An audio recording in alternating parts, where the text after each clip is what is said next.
Boa noite, igreja.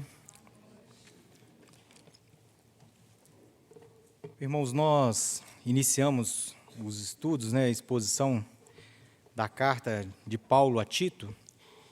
A primeira pregação, que teve como título o Prefácio de uma Vida Cristã. E hoje nós temos a segunda exposição com o título, o tema, Qual a liderança você deseja? Qual liderança você deseja? Antes de nós lermos o texto bíblico, eu gostaria de fazer um exercício com a igreja. Vou fazer uma pequena descrição de um povo e gostaria que a igreja tentasse descobrir de onde é este povo. Não é preciso responder em voz alta, apenas pensar. A cultura deste povo é conhecida no mundo pela traição e ganância. Suas cidades são consideradas inseguras, atormentadas pela violência e corrupção sexual. Eu vou repetir. A cultura deste povo é conhecida no mundo pela traição e ganância. Suas cidades são consideradas inseguras, atormentadas pela violência e corrupção sexual.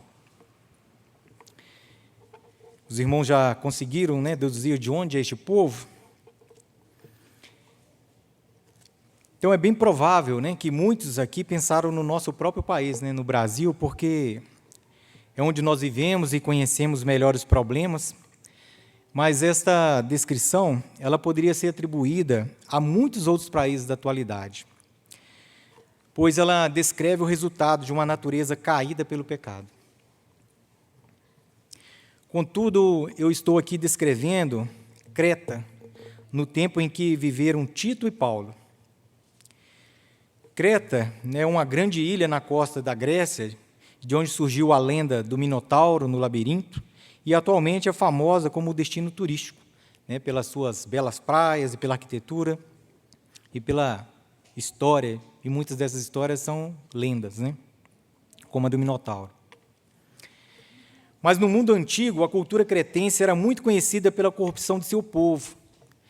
Segundo Hendrickson, a reputação dos cretenses de serem mentirosos a fim de lograr fins egoístas era tão amplamente difundida que deu origem ao substantivo cretismo, que quer dizer conduta cretense, ou seja, mentir, e ao verbo cretenciar, ou falar como cretense, que significa dizer mentira, enganar. Mas Creta também era conhecida por sua importância no comércio marítimo no mar Mediterrâneo, pois tinha muitos portos estratégicos para abastecer diferentes cidades por todo o mar Mediterrâneo, e por isso, na visão missionária de Paulo, Creta era ideal para criar uma rede de igrejas para a propagação do Evangelho. Paulo iniciou a obra missionária em Creta e deixou Tito como seu representante para concluir a organização das igrejas. Agora eu peço que a igreja abra suas Bíblias, nós vamos ler agora o texto da nossa meditação desta noite, Hebreus, capítulo 1, versículos de 5 a 16. Tito, capítulo 1, versículos 5 a 16. Desculpa, irmãos? Falei errado, É porque nós somos de natureza caída, e então nós erramos, Então, Tito, capítulo 1, versículos 5 a 16. Eu peço que a igreja acompanhe a leitura que eu farei. Por esta razão te deixei em Creta, para que pusesses em ordem as coisas restantes, bem como em cada cidade constituísses presbíteros, conforme te prescrevi, alguém que seja irrepreensível, marido de uma só mulher, que tem filhos crentes que não são acusados de dissolução, nem são insubordinados, porque é indispensável que o bispo seja irrepreensível como despenseiro de Deus, não arrogante, não irascível, não dado ao vinho, nem violento, nem cobiçoso de torpe ganância. Antes, hospitaleiro, amigo do bem, sóbrio, justo, piedoso, que tenha domínio de si, apegado à palavra fiel, que é segundo a doutrina, de modo que tenha poder tanto para exortar pelo reto ensino, como para convencer os que o contradizem. Porque existem muitos insubordinados, palradores frívolos e enganadores, especialmente os da circuncisão. É preciso fazê-los calar, porque andam pervertendo casas inteiras, ensinando que não devem por torpe ganância. Foi mesmo dentre eles um seu profeta que disse: cretenses, sempre mentirosos, feras terríveis, ventres preguiçosos. Tal testemunho é exato, portanto, repreende-o severamente, para que sejam sadios na fé. E não se ocupem com fábulas judaicas, nem com mandamentos de homens desviados da verdade.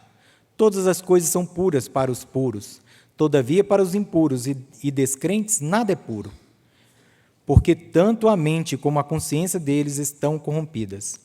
No tocante a Deus, professam conhecê-lo, entretanto o negam por suas obras, e por isso que são abomináveis, desobedientes e reprovados para toda boa obra. Então, irmãos, o texto nos explica, ou melhor dizendo, o texto ele não explica como as igrejas de Creta ficaram sob a influência de líderes cretenses corruptos, falsos mestres, para ser exato. A partir do versículo 10, Paulo expõe essa situação nas igrejas de Creta. Eu gostaria de ler novamente os versículos 10 e 11. Porque existem muitos insubordinados, palradores frívolos e enganadores, especialmente os da circuncisão. É preciso fazê-los calar, porque andam pervertendo casas inteiras, ensinando que não devem por torpe ganância. Então, como aprendemos na primeira exposição sobre a carta de Tito, um verdadeiro servo de Deus é escravo de sua vontade, ou seja, está subordinado à vontade de Deus. E Paulo descreve os falsos mestres como insubordinados, que é o mesmo que dizer homens que se rebelam contra Deus. E a sua arrogância era tanta que Paulo os descreve como palradores frívolos, que quer dizer faladores fúteis, inconsistentes e levianos. Aqui cabe também o que Paulo falou para Timóteo sobre os falsos mestres em Éfeso, pretendendo passar por mestres da lei, não compreendendo, todavia, nem o que dizem, nem os assuntos sobre os quais fazem ousadas asseverações. Então, os falsos mestres são aquelas pessoas que falam, se deu um espaço para ele, ele fala com toda arrogância, como que conhecesse e dominasse todo o assunto, mas ele nem sabe do que está falando, mas ele quer se passar por sábio. Mal sabe ele que na Bíblia está escrito que mesmo aqueles que ficam calados, mesmo o tolo calado passa por sábio, mas quando você abre a boca, você fala do seu coração está cheio. E eles eram faladores inúteis, fúteis. Paulo continua dizendo a Tito que estes homens são enganadores, especialmente os da circuncisão. Sobre os da circuncisão, eu peço que a igreja abra sua Bíblia em Atos, capítulo 15, e vamos ler os versículos 1 e 5. Atos, capítulo 15, versículos 1 e 5.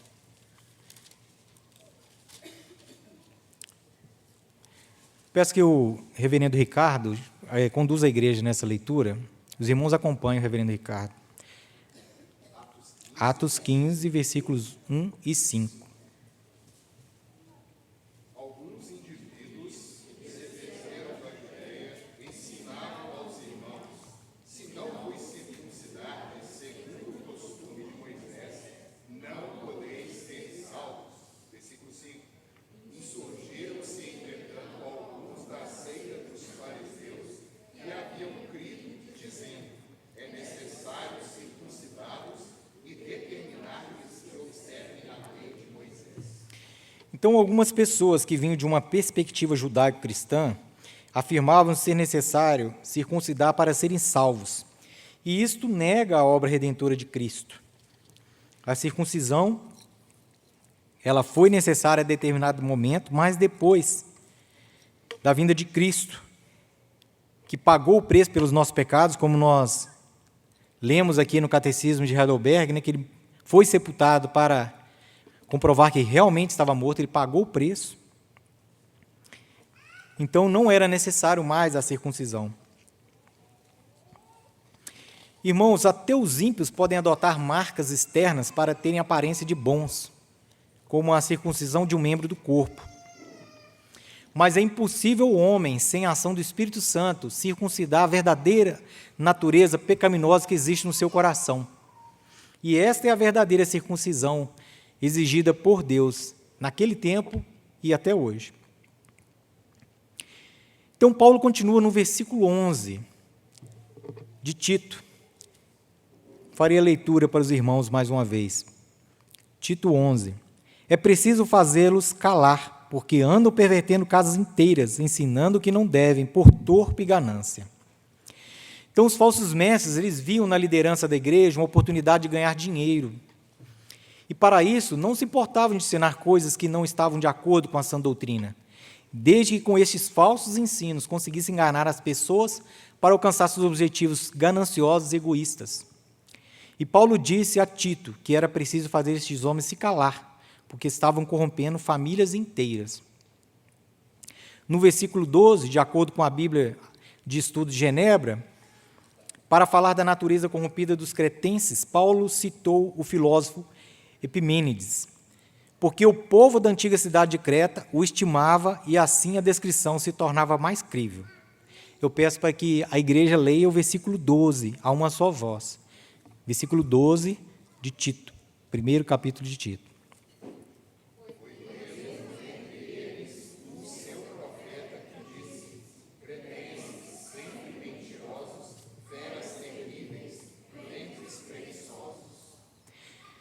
Então, eles iam crer, né? Porque quem falou isso foi aqueles que eles estimavam, né? Eles gostavam dele, ele falou disso, do próprio povo, né?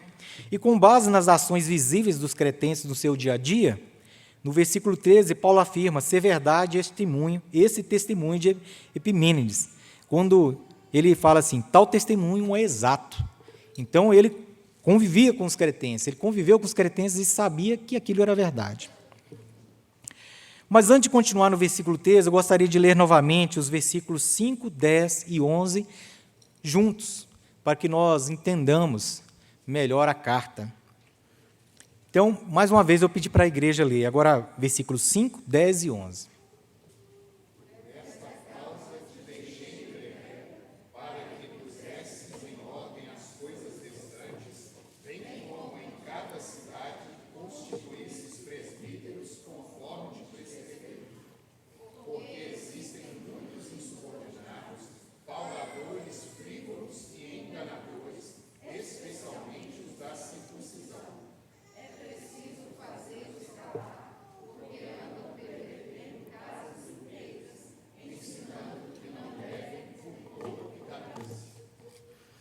Então, lendo esses versículos juntos, nós vemos que Paulo deixou Tito em Creta para concluir a organização das igrejas e constituir sua liderança por meio de presbíteros conforme as orientações de Paulo.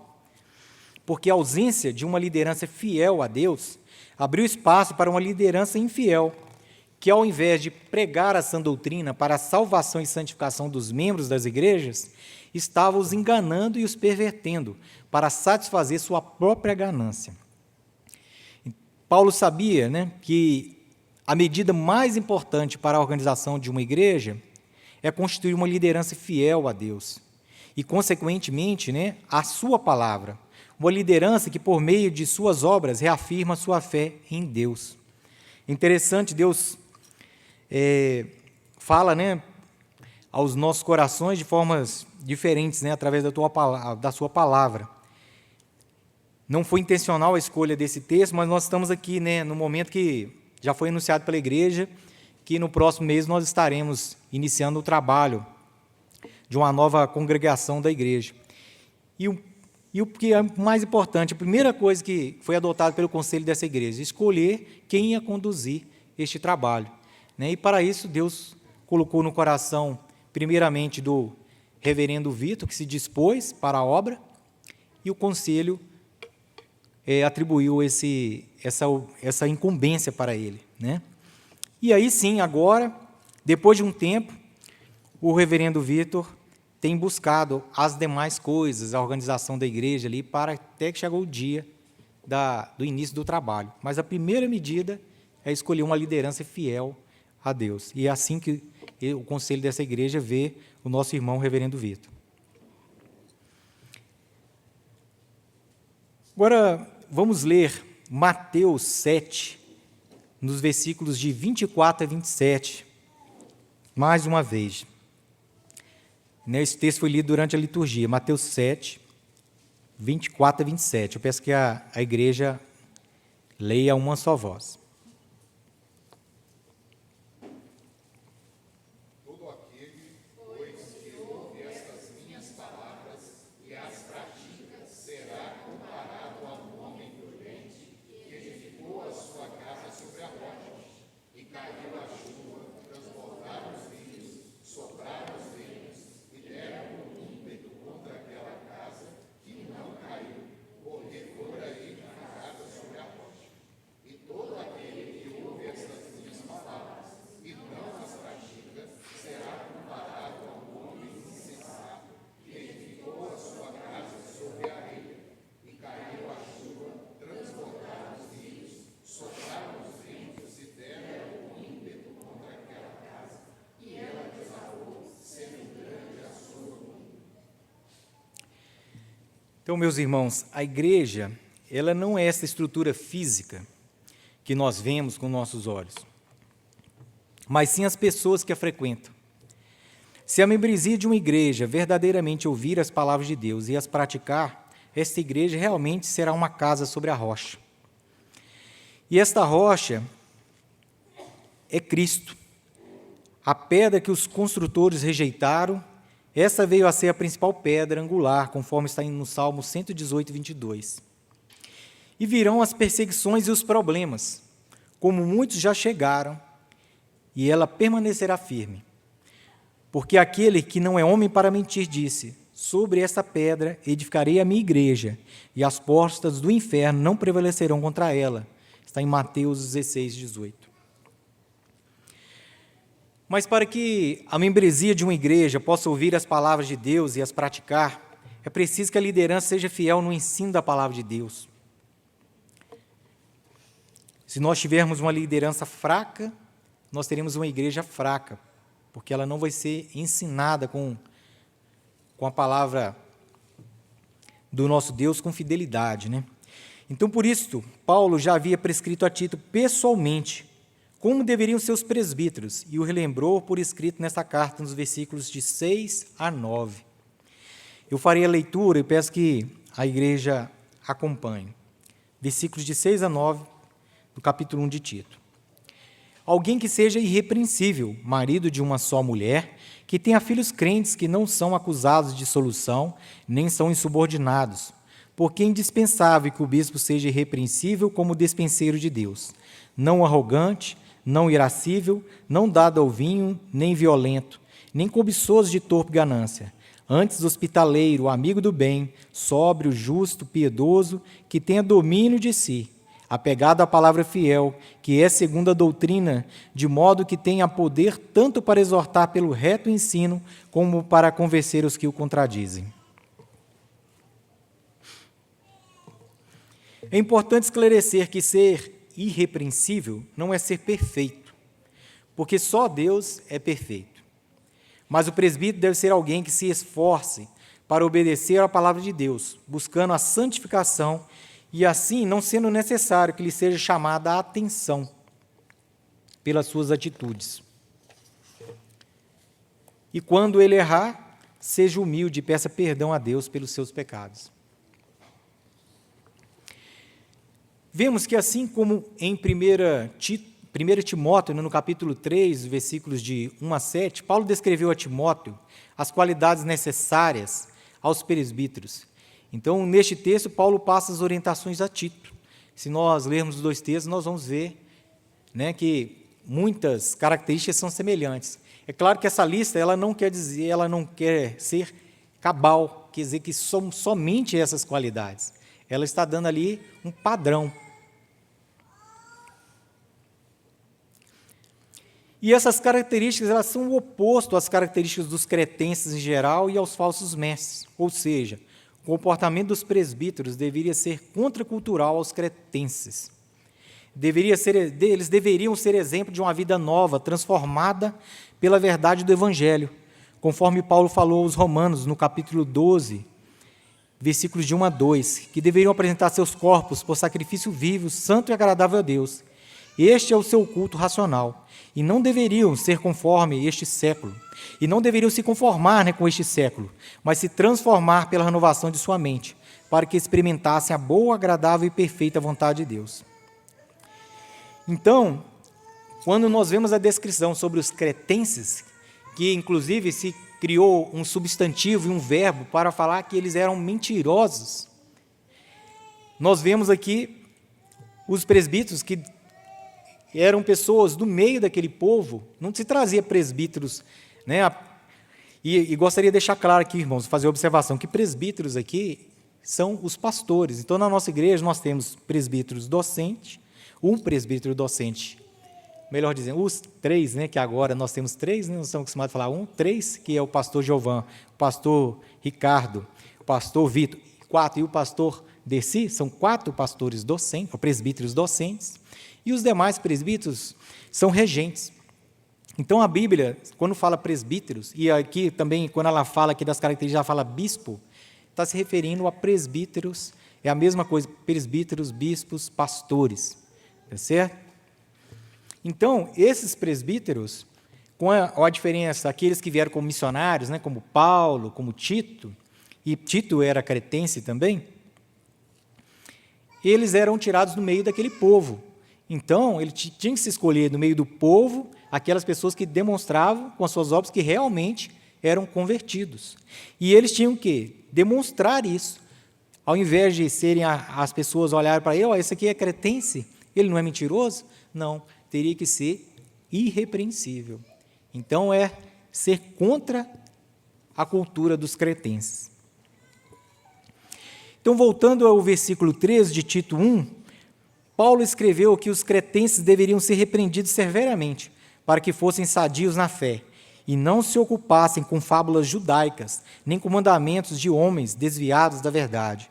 Então, fábulas são contos, né? Como citei aqui o labirinto, né, onde tinha um minotauro, um conto. E, muitas vezes, esses contos eles eram misturados com a doutrina, né, com a palavra de Deus, e desviavam o povo. E é isso que os falsos mestres faziam.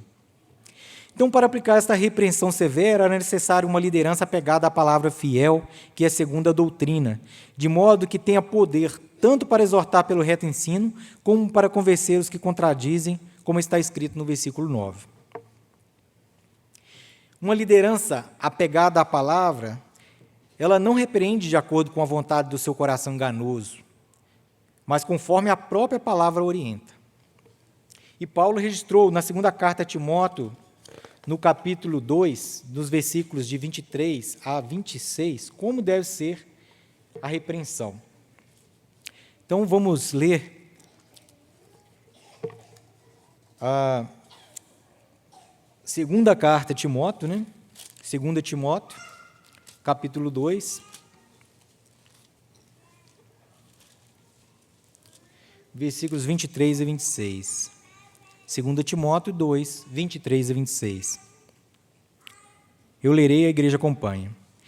E repele as questões insensatas e absurdas, pois sabes que só engendram contendas. Ora, é necessário que o servo do Senhor não viva a contender, e sim deve ser brando para com todos, apto para instruir, paciente, disciplinando com mansidão os que se opõem, na expectativa de que Deus lhes conceda não só o arrependimento para conhecerem plenamente a verdade, mas também o retorno à sensatez, livrando-se eles dos laços do diabo, tendo sido feitos cativos por ele para cumprirem a sua vontade. Então, ao ler a carta de Tito e a carta a Timóteo, vemos que a disciplina deve ser firme, mas com mansidão. Também que o objetivo da disciplina é trazer o faltoso à sensatez, mediante a ação do Espírito Santo que produz arrependimento, livrando dos laços do diabo e reconciliando-o com Deus, tornando-o assim sadio na fé. E Todos nós sabemos, né, que para uma pessoa ser sadia na fé, ou melhor, sadia fisicamente, ela precisa se alimentar com alimentos saudáveis, né? E para uma pessoa ser sadia na fé, ela precisa também se alimentar, mas se alimentar com a sã doutrina, com a verdadeira palavra que procede do nosso Deus, e não deve se ocupar com fábulas que são fantasias, muito menos com mandamentos de homens desviados da verdade. Porque tanto a mente como a consciência deles estão corrompidas e, por isso, para eles nada é puro. E aí, nós chegamos ao versículo 15 de Tito, onde está escrito: todas as coisas são puras para os puros, todavia, para os impuros e descrentes, nada é puro, porque tanto a mente como a consciência deles estão corrompidas. Então, o que tudo indica, né, os falsos mestres de Creta haviam proibido o uso de algumas coisas, né, ou a prática, algumas práticas. Assim como os falsos mestres de Éfeso, né, em Creta fizeram isso, e também em Éfeso, eles haviam proibido o casamento e exigiam abstinência de alimentos que Deus criou, como está registrado lá em 1 Timóteo 4:3. Não estou dizendo que são os mesmos falsos mestres, mas estou dizendo aqui, com a comparação das duas cartas, que haviam falsos mestres nos dois lugares. E, normalmente, o que acontece é isso. Aqueles que não conhecem a palavra, não pregam a palavra com fidelidade, inventam coisas que tiram do seu coração enganoso. E aí, condenam o que Deus criou como reprovável e colocam algumas coisas que são reprováveis como santas. Então, os servos de Deus devem discernir as coisas deste mundo conforme a palavra de Deus nos ensina. A Bíblia nos ensina tudo que Deus requer de nós. Não devem querer ser mais sábios ou santos que Deus e dizer que são impuras coisas nas diversas áreas da vida, como cultura, entretenimento, estudo, ciência, tecnologia, trabalho, alimentação, convívio social e etc., sem discernir nas Escrituras. Né? Aqueles que saem dizendo: isso é pecado. Não, isso é pecado. Mas a pessoa não está olhando se realmente a Bíblia condena, ela está condenando pelo pensamento dela. Os servos de Deus devem ser sal e luz neste mundo, e não devem se isolar do mundo. Eu gostaria que a igreja abrisse aí sua Bíblia em João 17, e vamos ler nos versículos de 15 a 21.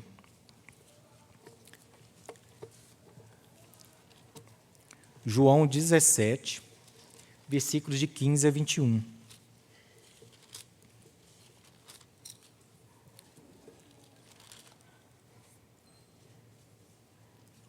João 17, 15 e 21. Peço que a igreja leia a uma só voz. Não peço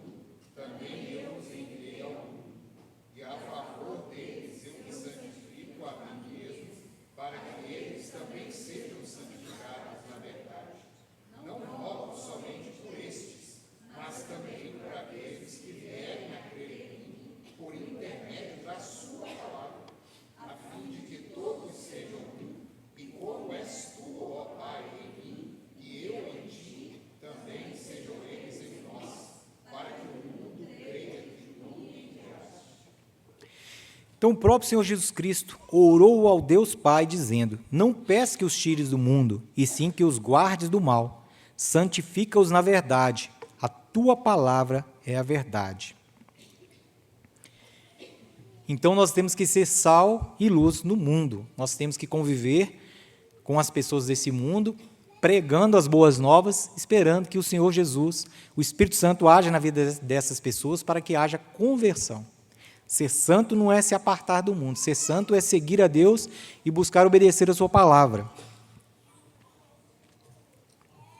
É claro que discernindo, né, irmãos?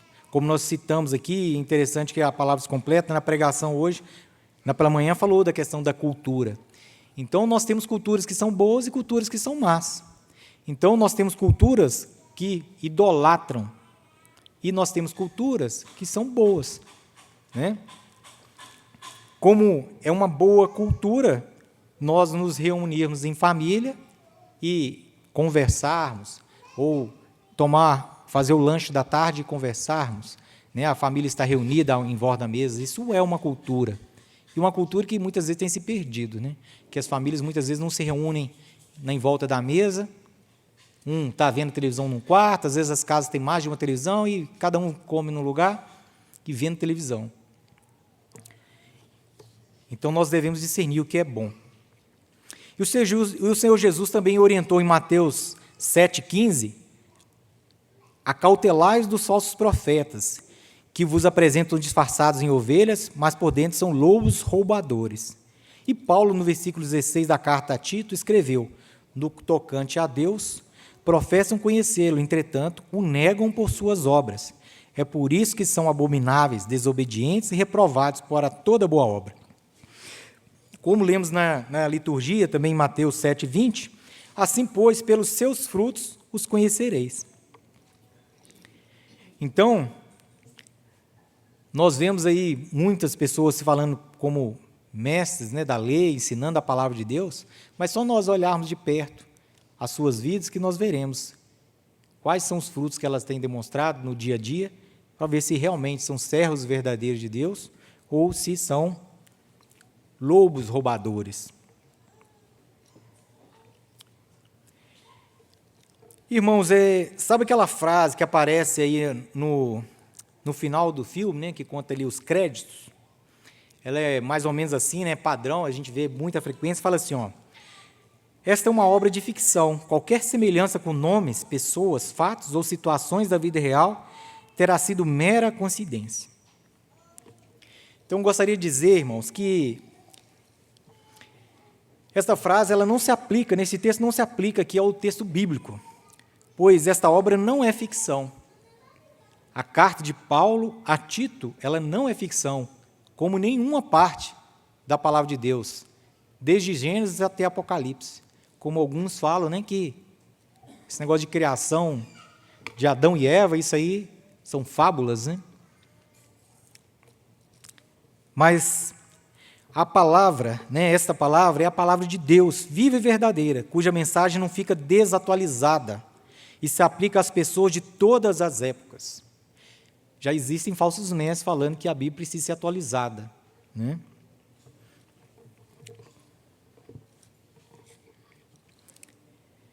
Quando eu disse que a descrição de Creta poderia ser atribuída a muitos outros países da atualidade, pois descreve o resultado de uma natureza caída pelo pecado, é uma constatação e não uma mera coincidência. Vivemos uma sociedade em que não é raro ver casos de corrupção, alguns grandes, como os que envolveram ex-presidentes, senadores, deputados, juízes e empresários, e outros também pequenos, como os gatos de energia, água, internet, canais de TV, etc. É claro que essa definição de grandes e pequenos é aos olhos humanos, porque para Deus tudo é pecado, e todo pecado é ofensivo à santidade de Deus. Então, assim como no tempo de Paulo e Tito, hoje existem falsos mestres ensinando mentiras para enganar as pessoas e muitas estão sendo levadas ao erro. Pessoas estão sofrendo com isto. Famílias estão sendo destruídas e, consequentemente, a sociedade que vivemos está em estado de miséria. E usando as palavras do reverendo Ricardo, nesta manhã, que a pregação falou sobre trevas e luz, nós vivemos uma sociedade em apenas trevas. E esses falsos mestres estão dentro e fora das igrejas. E podem ser ouvidos e seguidos nos púlpitos das igrejas, na TV, nas escolas, nas universidades, nas redes sociais e nos diversos meios de comunicação existentes. Nós chegamos nos dias que o apóstolo Paulo escreveu em 2 Timóteo, capítulo 4, versículo 3. Pois haverá tempo que não suportarão a sã doutrina, pelo contrário, cercar-se-ão de mestres segundo as suas próprias cobiças, como que sentindo coceira nos ouvidos. Então, irmãos, existem falsos mestres para todos os gostos. Para aqueles que querem ficar ricos, aos propagadores da doutrina da prosperidade. Para os que querem atrair a pessoa amada, mesmo que esta não o ame, há aqueles que prometem fazer isso e marcam até a data. Curioso que quando eu estava vindo aqui para o culto, a Fernanda leu no poste lá, né, bruxo do amor. Estava lá um anúncio, bruxo do amor, né, amarração do amor, e tinha o telefone lá. Então, há falsos mestres de todo tipo. E há quem crê nisso, aqueles que estão sendo enganados. Há aqueles que defendem que não se deve comer carne de animais, pois para isso é preciso matá-los, impondo-lhes sofrimento, mesmo tendo o próprio Deus dito a Pedro, mata e come. Em Atos 10, 13 está registrado. Estes se julgam mais justos e misericordiosos do que Deus, porque Deus falou, mata e come dos animais, e aí tem aquelas que falam, não, coitado do bichinho, não pode comer carne de boi não, porque vai instituir sofrimento. Quer dizer, eles são mais justos, mais misericordiosos do que Deus. Muitas vezes, os mesmos que dizem que não se deve matar animais para não lhes impor sofrimento, afirmam que no aborto intencional não se está tirando a vida de uma criança ou lhe impondo sofrimento. Quando nós vemos isso, nós são cegos, né? Como o pastor Ricardo disse na pregação dessa manhã, estão nas trevas, não conseguem enxergar nenhum palmo na sua frente. Para aqueles que não querem admitir sua depravação sexual e preferem distorcer o modo natural de suas relações íntimas, por outro contrário à natureza, cometendo torpeza, homens com homens e mulheres com mulheres, também acharão aqueles que dirão que Deus abençoa estas coisas, mesmo que a sua palavra, a palavra de Deus, diga o contrário. Como dissemos, existem mestres para todos os gostos, e para a depravação humana não há limites. Nós não conseguiríamos citar todos aqui. Nessa última semana, nós tivemos aí envolvido o nome da nossa igreja, né, porque foi falado que o Supremo Concílio, que começa a reunião hoje, estava se reunindo para fazer uma decisão contra o comunismo, né, para ir contra o comunismo e tal, essas coisas aí. Mal sabem eles que a nossa igreja, há muitas décadas, né, antes da década de 60, já havia decisão da igreja contra o comunismo. Por quê? Como tem sido afirmado aqui com fidelidade, mesmo que doa alguns, é incompatível a fé cristã com o comunismo, porque o comunismo defende a destruição da igreja. E o próprio Senhor Jesus Cristo falou que não há reino que possa subsistir se ele estiver dividido em si mesmo. Então, se nós tivermos irmãos dentro da igreja apoiando o comunismo, eles estão apoiando a própria destruição da igreja. Mas, infelizmente, alguns também estão em trevas, mesmo nas igrejas. Não conseguem enxergar que estão, mesmo como foi falado aqui no versículo, né? Vou pegar aqui o versículo 16. No tocante a Deus, professam conhecê-lo, entretanto, o negam por suas obras. Então, aqueles que vêm na igreja e cantam louvores a Deus, ouvem a palavra, e depois defendem o comunismo, o negam com as suas obras. Falam que conhecem, mas estão negando a Deus. E alguém, se tiver alguma dúvida sobre isso, que procure depois os pastores, os presbíteros, para conversar. Leiam a Confissão de Fé de Westminster. A Confissão de Fé de Westminster, né, o Breve Catecismo e o Catecismo Maior, que foi escrito lá após, né, 100 anos após ali, o início da Reforma Protestante, já fala lá sobre esse tipo de coisa. E aí vem aqueles falando que a igreja está se reunindo agora para isso. E também não teria nenhum problema se a igreja não tivesse descoberto a verdade e estivesse reunindo agora, desde que fosse conforme a palavra de Deus nos orienta. Mas também sempre existiu e existirá o remanescente fiel, líderes apegados à palavra fiel, que é segundo a doutrina, irrepreensíveis como despenseiros de Deus. Estes pregam a verdade que confronta o pecado dos homens com a santidade de Deus. A verdade que diz que todos pecaram e carecem da glória de Deus, sendo justificados gratuitamente por sua graça, mediante a redenção que há em Cristo Jesus. Romanos 3, 23 e 24. Uma liderança que afirma que todos quantos querem viver piedosamente em Cristo Jesus serão perseguidos. 2 Timóteo 3,12. Porque assim, o comportamento dos presbíteros, né, assim como o comportamento dos presbíteros deve ser contracultural aos cretenses, para ser exemplo de uma vida nova, transformada pela verdade do Evangelho, não só os presbíteros em todos os tempos, mas todo verdadeiro cristão não deve se conformar com este mundo.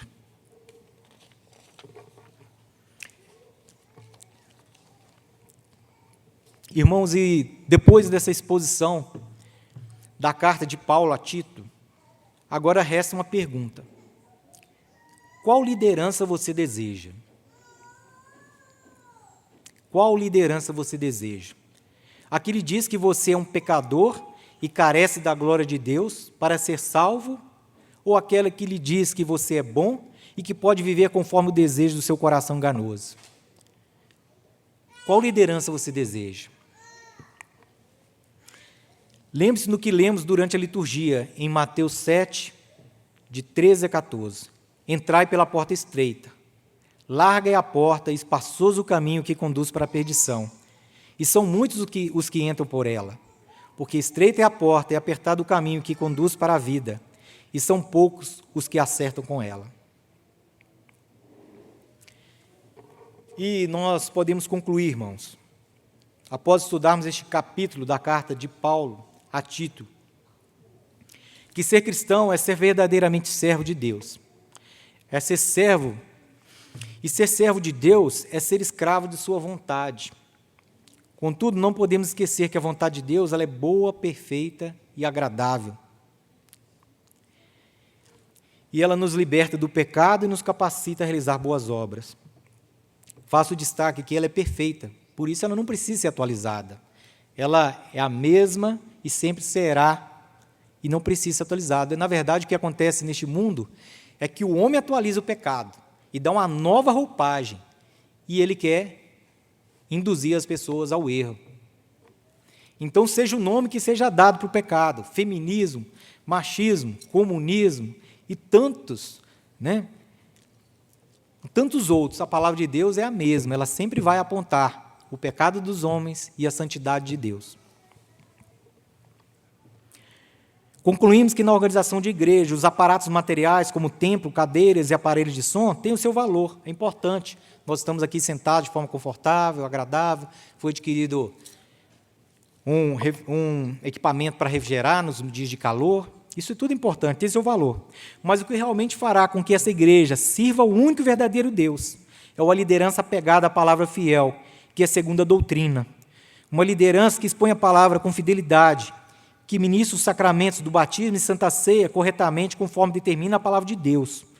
Uma liderança que é irrepreensível perante o Senhor e, por isso, ministra a disciplina eclesiástica, quando necessário, com firmeza e mansidão, para a glória de Deus, esperando no Senhor que o faltoso se arrependa de seu pecado e se reconcilie com Deus.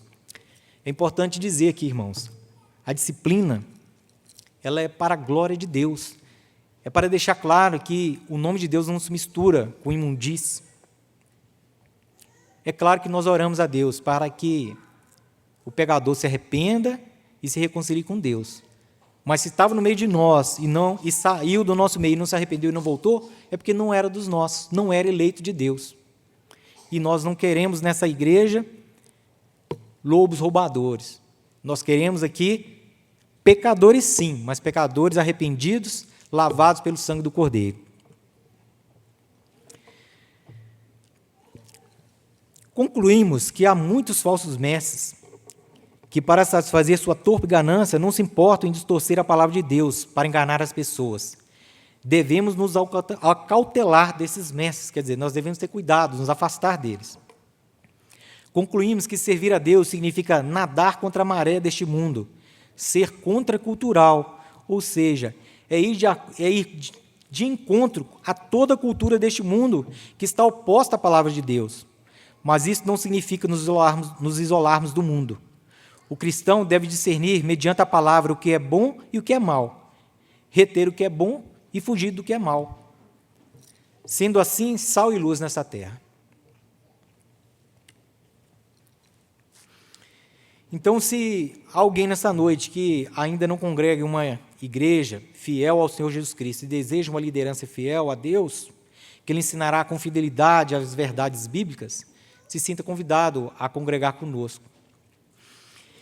E a igreja, eu peço que ore pela liderança da sua igreja, pela igreja local, a Igreja Presbiteriana da Pampulha, e pela toda a liderança da nossa igreja, principalmente ao Supremo Concílio, que está reunido durante a semana para decidir, né, sobre o futuro da igreja, que eles possam ser fiéis nas decisões, mediante a palavra, para que essa igreja possa se manter fiel ao nosso Senhor Jesus Cristo, que não se perca, como várias outras igrejas já se perderam ao longo da história, e por não estarem firmadas na rocha, já se fecharam. E eu gostaria de cumprimentar a igreja também, agora encerrando, né, com a saudação de Paulo a Tito. Graça e paz da parte de Deus Pai e de Cristo Jesus, nosso Salvador. Amém. Eu gostaria de convidar o pastor Dercy para que fizesse a oração final, ministrasse a bênção e nós encerrássemos o culto.